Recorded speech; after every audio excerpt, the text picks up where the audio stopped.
On fait des génuflexions au rameau, ça fait du bien, pour pas s'engourdir. Quel récit saisissant, terrifiant. En préparant, moi, dans ma tête, je me disais, mais c'est génial, c'est les rameaux, c'est la fête. L'une des messes de l'année où nos églises sont le plus remplies. Ça fait du bien. Comme le disait le pape François, ces petits rameaux, ils sont symboles de notre espérance que même dans les moments les plus sombres, la vie triomphe toujours. Le rameau, c'est quoi? C'est nous qui reconnaissons en Jésus notre roi, notre sauveur à l'entrée de Jérusalem, à la fin de l'histoire. Et on croit que ça y est, tout est gagné. C'est aussi, souvenez-vous, le carême, on dit que c'est souvent un parallèle avec le déluge de Noé. Ça dure 40 jours, comme le déluge, 40 jours le carême. Et qu'est-ce qui symbolise la fin du déluge? C'est de la petite colombe qui revient avec un rameau dans la bouche, qui signifie que ça y est, l'eau est en train de descendre et tout va bien. Le déluge est fini. C'est ça, normalement. C'est l'espérance qu'on a touché au but, à la fin, et qu'enfin on va pouvoir goûter la joie, le bonheur attendu. Et là, on finit sur quoi? On s'attend à une belle célébration de fête et on a la passion, la tristesse de la croix, la trahison, la condamnation unique, le délaissement, le dénuement, la torture. Waouh! Je dois vous dire, les amis, que en préparant, j'étais chamboulé intérieurement. Je me disais, mais non, on voudrait que ce soit la fête et pourtant, on est ramené sur ces dimensions qui nous rappellent à quel point on est fragile, nous, en tant qu'humains. D'une certaine façon, ça nous dit que toutes les belles choses qu'on vit, ce moment génial, là où Jésus il est entouré de ses amis et il y a tout Jérusalem qui l'applaudit, c'est un moment, je pense, d'euphorie sans pareil, et bien ça peut finir quelques jours après par la croix. Toutes les meilleures choses qu'on vit, elles vont vieillir et même un jour sûrement mourir. Waouh, pas facile de se rappeler tout ça. Et surtout qu'en plus, quand on creuse dans ce récit, on se dit, mais si on avait été avec Jésus, c'est ça qu'on recherche aujourd'hui, les chrétiens d'aujourd'hui, à être un peu ses disciples, qu'est-ce qu'on aurait fait? Est-ce que vraiment on aurait su le défendre face à cette condamnation? Est-ce qu'on aurait fui comme les disciples? Est-ce qu'on l'aurait trahi comme Judas? Est-ce qu'on se serait lavé les mains de cette histoire comme Ponce Pilate? Est-ce qu'on aurait retourné notre veste comme les foules en disant « Ouais, si, vous avez raison, on va le tuer, ce sera mieux ». Pas facile, hein? Pas facile, c'est qu'on sait nous-mêmes qu'on n'aurait peut-être pas choisi la bonne option. Et donc pour le coup, je me disais, mais quand même, derrière ce texte qui est si dur, si saisissant, peut-être le texte d'une torture le plus connu de toute l'histoire de l'humanité, qu'est-ce qu'il y a comme bonne nouvelle?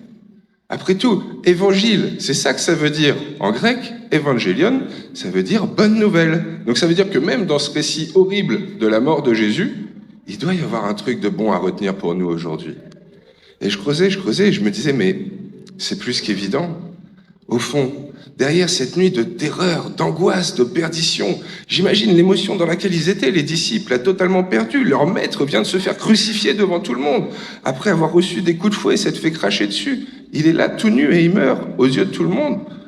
Eh bien, derrière cette émotion de terreur, d'épouvante, c'est l'humanité tout entière qui a été transformée. Qu'est-ce qui s'est passé depuis 2000 ans, après cette nuit? Eh bien, en fait, on s'est rendu compte que le paradis, c'est vrai. Et ce que je dis, c'est pas un conte pour enfants.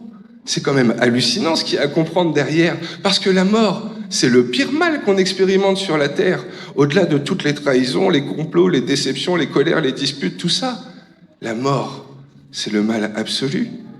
Et par cet événement de la croix, il nous a montré que le pire mal qui soit, il arrive à le terrasser, à le transformer, à le sublimer, à en faire quelque chose de magnifique, le paradis. Donc s'il est capable de faire ça pour le pire mal qui soit, mais combien plus il peut le faire pour toutes les douleurs, toutes les souffrances qu'on a au quotidien, s'il est capable de tuer le mal absolu. C'est génial ce qui s'est passé cette nuit-là. Derrière cette angoisse sans pareil qu'ils ont tous dû vivre, que ce soit Jésus en premier ou tous ceux qui étaient autour, c'est bien notre façon d'aborder le monde qui a changé. Mais alors pour le coup, si grâce à lui on a cette espérance nouvelle de croire que même les pires choses qu'on éprouve, grâce à lui elles peuvent être transcendées, n'empêche qu'on se pose quand même une question. Est-ce qu'il fallait vraiment, nécessairement, qu'il meure en croix? Et c'est vrai qu'on n'a pas forcément la réponse. Il n'arrête pas de nous le dire dans le texte qu'on a entendu. Il faut que les Écritures s'accomplissent. Mais donc, est-ce que ça veut dire que Dieu le Père, il est un peu pervers et qu'il veut que son fils, il finisse quick sur la croix? C'est bizarre. Comment comprendre tout ça? Eh bien, je crois que c'est Saint Paul qui nous le dit dans le texte qu'on a entendu juste avant l'Évangile. Il a cette phrase magnifique où il dit « Dieu a pris notre condition humaine et il s'est fait obéissant jusqu'à la mort. » Obéissant, vous le savez peut-être pas les amis, mais en latin, c'est le même mot que pour écouter. Et la mort, on vient de le dire juste avant, c'est le pire mal qui soit. Donc ça veut dire que Dieu, il s'est fait homme pour venir écouter le mal, le pire mal que nous les hommes, on peut expérimenter. Comme si au fond, Jésus, il était dans un jeu vidéo et il veut aller au dernier niveau pour combattre le pire méchant qui soit, vraiment le boss absolu. Eh ben, il n'y a pas d'autre moyen que de se confronter à tous les petits méchants qu'il y a avant, de tous les degrés précédents. C'est exactement ça. Il a accepté de se confronter aux maladies, aux handicaps des gens qu'il a rencontrés. Il a accepté de se confronter aux rumeurs, aux calomnies des pharisiens, des scribes. Il a accepté de se confronter à la trahison de son meilleur ami Judas, au délaissement des autres qui avaient dit qu'ils resteraient jusqu'à la fin et qui sont partis bien vite quand ils ont vu toute l'agonie dans laquelle ils partaient. Il a réussi à affronter tout ça parce qu'il fallait que la lumière de Dieu vienne illuminer toutes nos obscurités humaines. Il fallait que Jésus vienne toucher tous les ténèbres de nos vies, ceux qu'on peut subir comme ceux qu'on peut donner à subir, faire endurer aux autres pour pouvoir les transformer, les sublimer, les éblouir, les ressusciter. Il est déconcertant ce texte. Il nous rend tristes alors qu'on voudrait que ce soit un jour de fête. Il nous ramène à nos vulnérabilités, nos fragilités.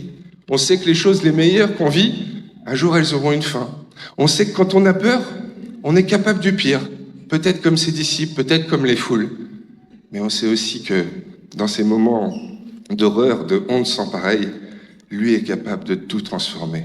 Parce que c'est là, justement, qu'il nous a montré qu'il triomphe du mal le plus absolu, la mort. Et donc que toutes les souffrances qu'on connaît, il peut les transformer, les sublimer, et en faire même peut-être des choses belles pour nous et ceux qui nous entourent.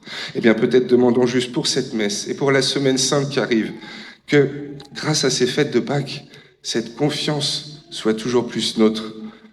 Quoi que soit ce qu'on peut souffrir, même dans ce qui semble nous détruire, Dieu, toujours, toujours, ouvre un avenir.